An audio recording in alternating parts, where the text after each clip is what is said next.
G'day Flosstube, Anna, aka Moranalis, back with another stitching update. It is Friday, September 18th.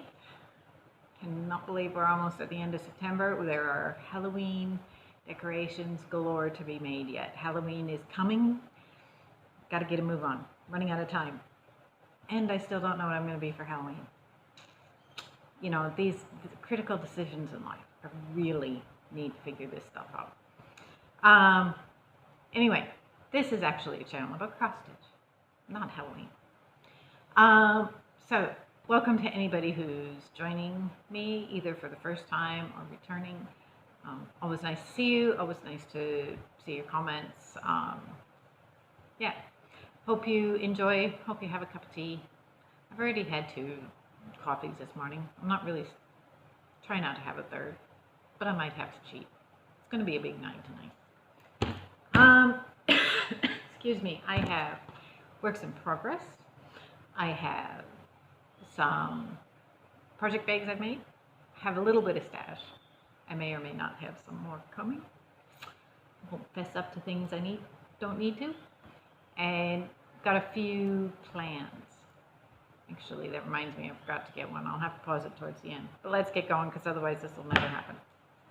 Let's start with the works in progress, because I have one out. So I've essentially worked on 3 projects over the last couple of weeks since I last filmed. Actually 4. I did work on the Tahiti mandala, but all that progress was in the Mandala Mania video, so I won't show you that again. I haven't done anything more since I finished Mandala Mania makeup. So first, only because it's top of the pile, is Celtic Summer, my conversion. Let me get the photos. So there you can see what she's originally charted to look like. The colors are a bit washed out in the photo. She's actually a very lovely dark teal in the original threads. So working on her, but working on a tropical sunset conversion. So let me pull it up so you can see the whole thing, because she's too big for my board. So that's her in all her glory, with the blues from the water and the red-orange from the sunset, and just a bit of green through her hair and the medallions, the really dark greens to be the silhouette of the palm trees and whatnot. At least that's my logic, and I'm sticking to it. I really like the way the colors are coming out. Sorry about that. Don't know what it is with people in the all these projects I do in life. You know, it's the day before things go into production or for public release, we decide we need urgent changes. Add to that the fact that I'm not supposed to be working today. That makes it really hard. It happens all the time. My little vent for the day.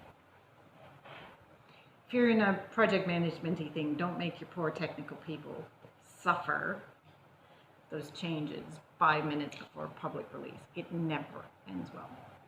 All right, as far as these this project goes, I totally forgot what I was saying when I had to kill the video. Been working predominantly on little bits that don't require any effort or counting, trying to fill in blanks and stuff like that.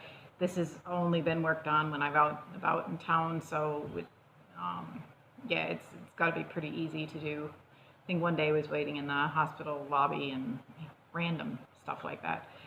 So we've got the last bit of blue for the last medallion. That's the top of the chart, or there might be like 2 pixels up the top there. You can see I've started using up one of the threads, just started running some of those motifs across the top. I think that bit of new letter is new. There's some fill in her skirt. I did fill, it probably doesn't show very well. I have filled almost all the gold in her skirt, at least to about there and downwards. All the petite treasure braid. So that's nice to see, because there was acres and acres and acres of petite treasure braid, and there still is, but you know, we're making progress. Yeah, so I don't think there's anything much more to say about that. I think most of these motifs are pretty close to finished. There's like, you can see there's a little X in the corner of that square. I think each square needs 2 more in an orange color. Little things like that, that'll be stitch 2 threads, cut it off, move to the next square, stitch 2 threads, or 2 squares. You know, the really putsy stuff.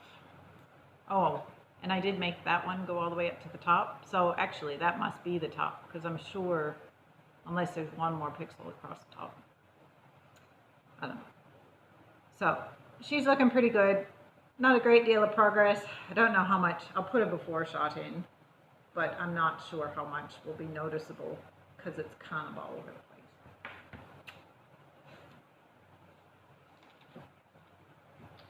So there is that one. The other one I've been working on, and this has taken the stockings place as the try and do just 2 or 3 threads every day. And this is the beading on the Pearl of the Orient seeds. So again, give you a bit of a full overview.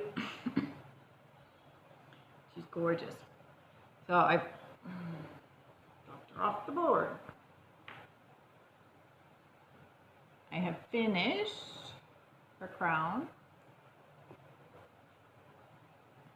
And basically there up is fully beaded. I've done her headpiece, all the bigger treasures and stuff. Those 2 bits of seaweed are done. All of her crown is done.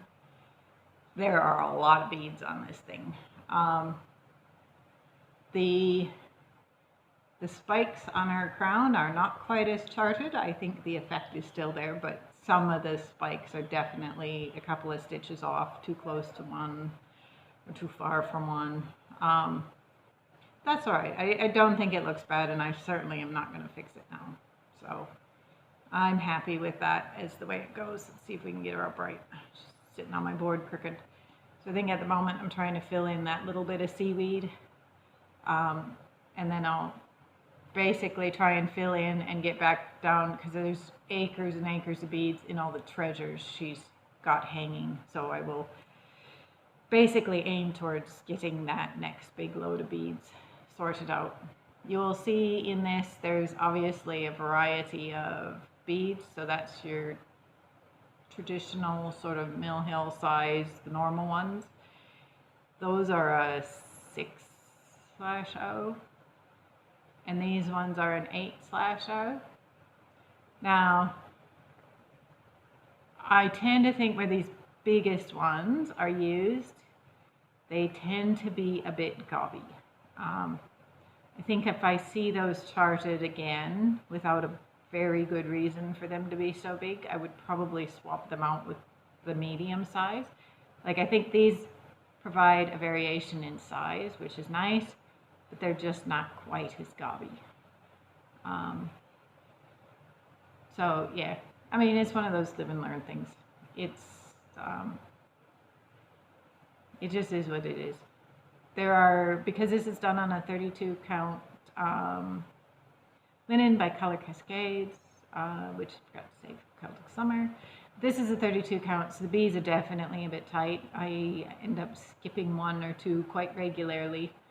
I don't think it makes a big deal. I basically just will occasionally do one on the move over 3 threads instead of 2. 2 would be your regular X. I move over 3, and then on the next one I move over 3, and it tends to give it just enough space that by skipping that 1 bead,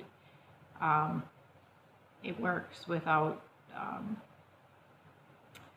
mucking up the overall look of it. Obviously, where you have beads that are just sitting on top of stitching, it doesn't matter so much, because they'll sit on top of the stitching as much as they will the empty holes. Yeah, so slow and steady. I think I did about 3 strings of beads in her last night to finish the crown, finish her headpiece. Yeah, I'm definitely, where it was in here and it was really thick with big beads, I'm missing even one of those treasures that I'm sure was charted. There was just on 32 count. Even on 28, I'm not sure how that would have fit. There was a lot of big treasures in there. But it is what it is. She's coming along. So I'll do a few more threads today and before I move on to the next thing. She's pretty cool.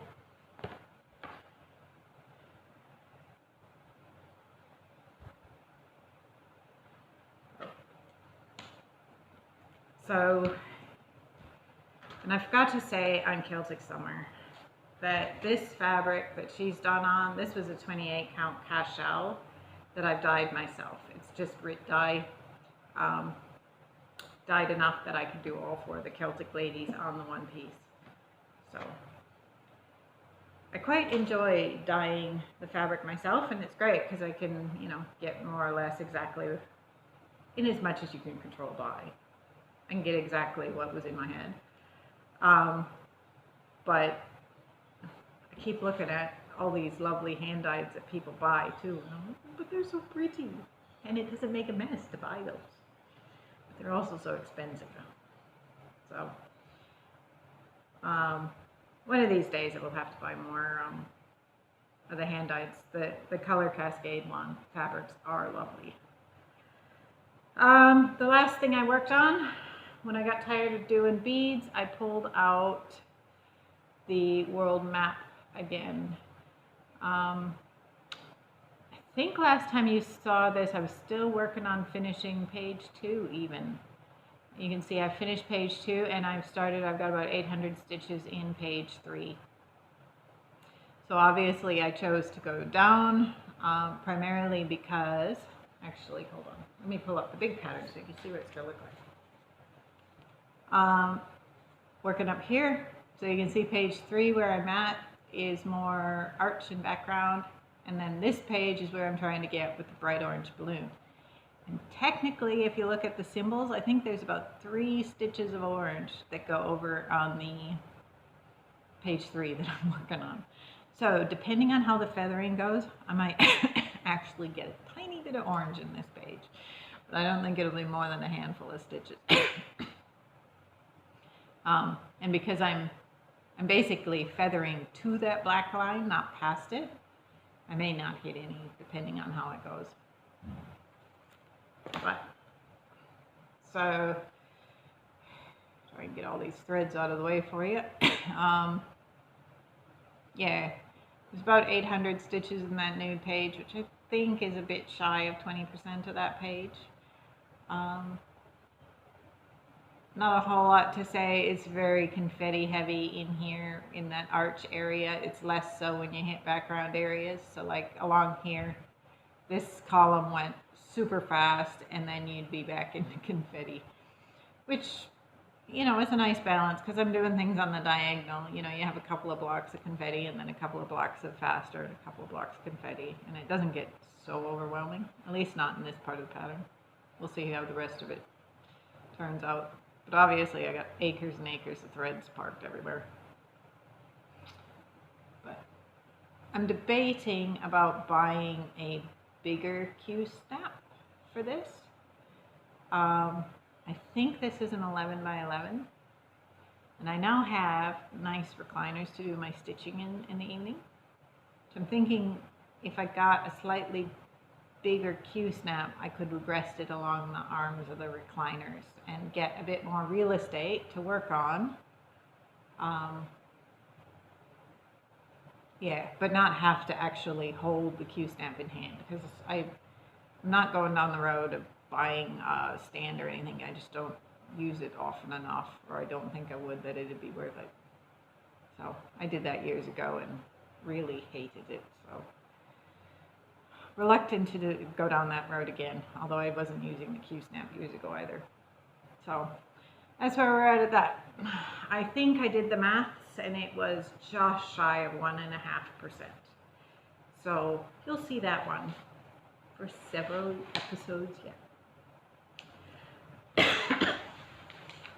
So I think I said in my last video that I had pulled some fabrics out of the scrap bucket that I wanted to basically make into scrap project bags. And so I think they've turned out fairly well. There's all the green stripes of fabric. You can see I didn't make any effort to cut stripes the same size. They're not even straight left to right. I just literally sewed strips together until I got a sheet big enough that I could make the project bag from them. And by the time I did this one, I had a single sheet of gray fabric that I had intended to do as the lining. But by the time I sewed enough to do the outside in the green strips, I still had acres and acres of green fabric left, so the inside is gray strips as well.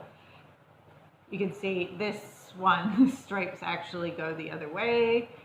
Again, it was totally deliberate because those were the offcuts from the outer bit. Once I cut them down to the size I needed, then if I switched them 90 degrees, it had enough to do the height, but not the width. So I'm like, it's the lining, move it around. Hold on, work's going again.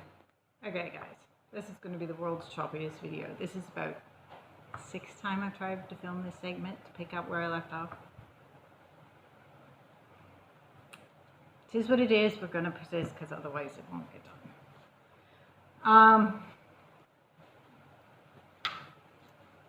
Project bags. These are based off the Avery Clare project bag tutorial. I will try and remember to link it below, but at the rate life is going today, don't hold your breath. Google Avery Clare project bag. It will be the first result. Very easy to follow pattern. Obviously, this is giving me all sorts of ideas. You know, I could basically put an embroidered panel in there. I've been looking to have an excuse at doing, having a play with more traditional embroidery. You know, so if you had a piece that was long and skinny, you could sew that in and make quite a lovely project bag and do something with that, practice, go at embroidery rather than just put it in a hoop and hang it on the wall. I like to have things that are a bit more useful. Anyway, the only thing I would say, this project bag, pretty sure I told you, inside lining looks much like the outside fabric. So in that scenario, do yourself a favor when you assemble things and you nominate this piece as an outside piece and this piece as a lining piece, mark them as such. Because your instructions will tell you something like match the outside pieces, match the lining pieces, and when you cannot tell one from the other, it's a bit of a brain meltdown. So mark them, do yourself a favor. Yeah, so there was that one. Oh, the other thing, follow the Avery Clare tutorial more or less exactly as is. The only exception is I add 2 inches in height and 2 inches in width for the bags that are meant to hold the chatelaines, just to give extra room for all that stuff. So this was the other one that I made. This was another quilt that I had done years ago, and I had enough of that animal fabric to do almost everything, except I just added a stripe of that red that coordinated to give that front piece enough height. And the inside was backing of the quilt, but again, that was just a couple inches short. So there's another stripe of red on the inside that nobody will ever see. Now my scrap bucket, you wouldn't know it was emptier, but technically there's a few less pieces of fabric in there. I am thinking I should actually make a third one. These two were designated for the 2 chatelaines, so Hawaii and Tahiti, that are not currently in a super-sized project bag. I'm thinking I should make a third one to put the world map project in, because even though it's not a chatelaine, it is quite large, and that might help me. If I have it all in a bigger bag, you know, I can just pick up the bag and it can be more portable if I so choose to take it around. At the moment, I don't do that because it spills out of the little bag everywhere. As far as plans, you all know that I finished Amber's stocking last video. My son has started badgering that he wants a stocking. I am definitely going to go ahead and kit up and start this stocking. I think I will do this on an even weave rather than a linen, just because I think the fabric will be more durable in a stocking sort of form. In fact, the fabric that I'm using for the Artisy panels, the Leonid Avramov Aura of Autumn one, that has a very similar to this mottling, and it might be a really good choice for this. And because those Artisy ones are full coverage, if I have to raid that fabric, you know, it won't matter. I'll have to check my dimensions on the pieces of fabric, whether they were spare or whether I cut them to size. At this point, I honestly do not remember. But I think that might be an excellent background choice to go with the stocking. So we have a commitment. We are going to do this one. I need to go buy the DMCs for it. Have not started pulling anything yet. I believe it's all DMC except for there's one Threadworks. I will probably look at my stash of random variegated greens, and because it's that Threadworks is like that swirl, maybe in the trees, I don't know. It's definitely the swirl, and just see whether I have a variegated on hand that I can sub out for the Threadworks, because I won't have the Threadworks, and I am just not in the mood to wait on it. The other project that I'm thinking I need to get off my bum and start sooner rather than later, I will have to, okay, back up 6 steps. I want to do a project. There is a particular song that we listen to in our family every year at Christmas time. It is done by a comedian. This particular comedian, our family adores him. He's freaking awesome. One of his favorite things to poke fun at is religion. So if that's offensive, do not go Googling him. You will not like his work. Having said that, the particular song, and again, I will try and link the YouTube version of this song below for your reference, has some minor jabs at religion. However, the main focus of the song is basically going back to family for Christmas, and your family will always be waiting, drinking white wine in the sun. White Wine in the Sun is the title of the song. Tim Minchin is the comedian that wrote it years ago now. So my goal is to create a piece that I can give to, I'll stitch 3 copies, give it to each child as they leave home, so they know where to find their parents, family, come Christmas. And they will know what that piece means, but I want something that's a bit subtle, that not everybody will see this glass of white wine sitting on the counter and know what the heck it was on about, you know. So something a bit subtle with the white wine in the sun. So I spent ages Googling, and you can find lots of white wine patterns, but they generally tend to have a very vineyard sort of bent. You know, they'll come with cheeses, and they'll come with grapes.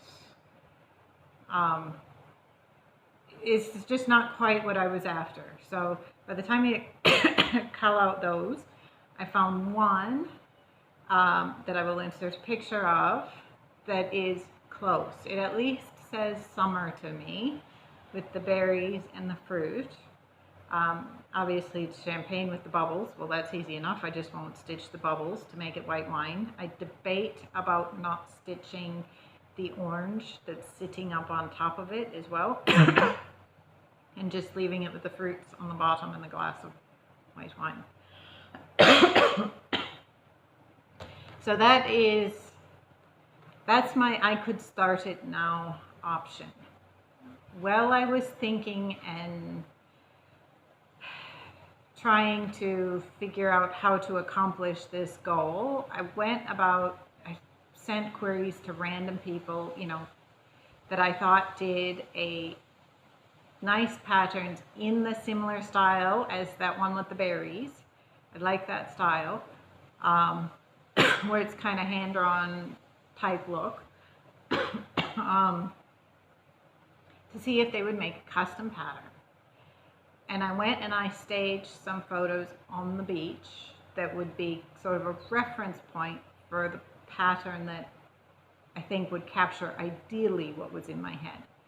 Because to me, I see Christmas and it always involves a beach, water, foreshore, creek, you know, there is some water at Christmas. So I will insert a photo of the copy of the photo that I took. And I thought I had somebody who was going to chart it for me. I'm happy to pay. So if anybody knows, anybody who's willing to do this for a fee, honestly, I will pay. No problems whatsoever on that front. But I've been really struggling to find somebody who will chart it in that sort of sketchy drawn style.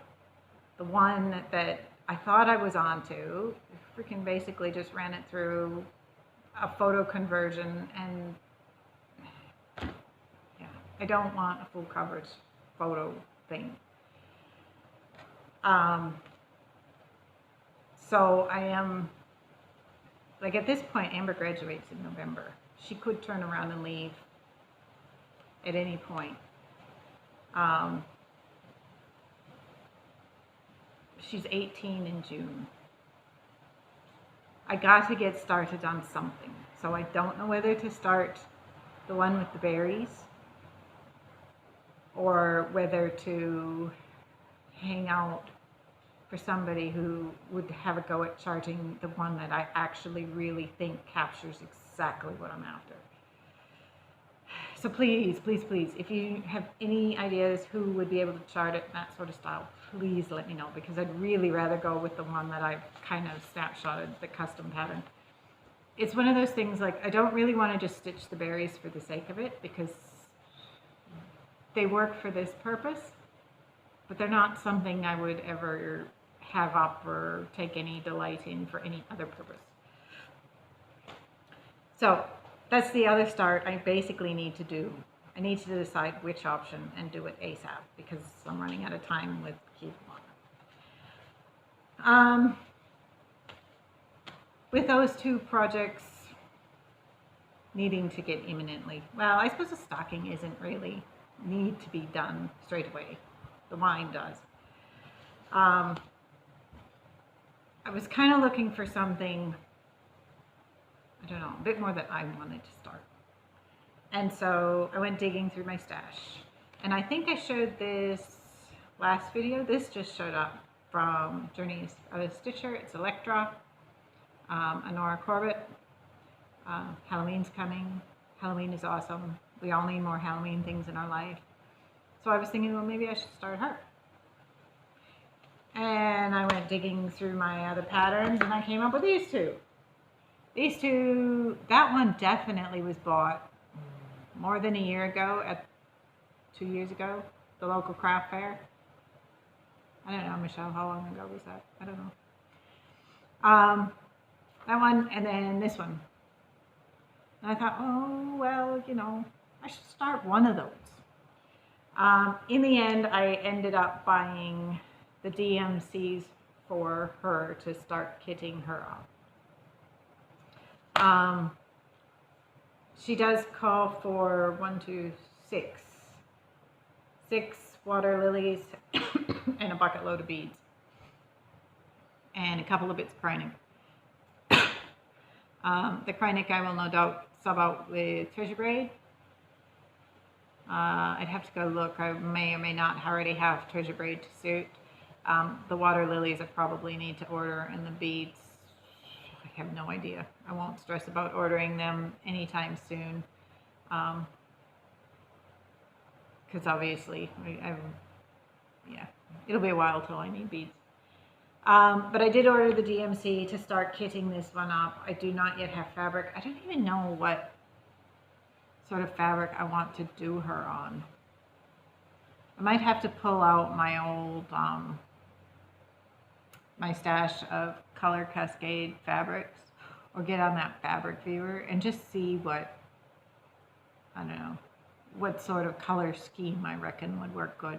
If you have any suggestions what sort of background I should do that on her on, let me know. I'd appreciate the thoughts. Yeah, I don't know, those plain old sort of taupey backgrounds they do them on, they don't always do them any justice.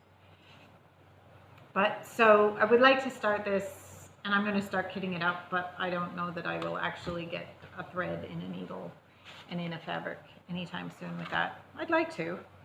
She's pretty cool. I do have a couple of other things coming from Journey of a Stitcher as well, a couple more patterns.